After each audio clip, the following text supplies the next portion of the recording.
আসসালামু আলাইকুম আরহামতুল্লাহি ওয়াবারাকাতুহু।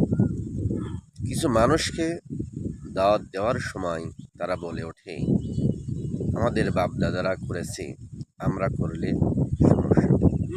তাদের সম্পর্কে আল্লাহ রাব্বুল আলামিনের ঘোষণা সূরাতুল বাকারা ২ নম্বর সূরা ১৭ নম্বর আয়াত। বিসমিল্লাহির রহমানির রহিম।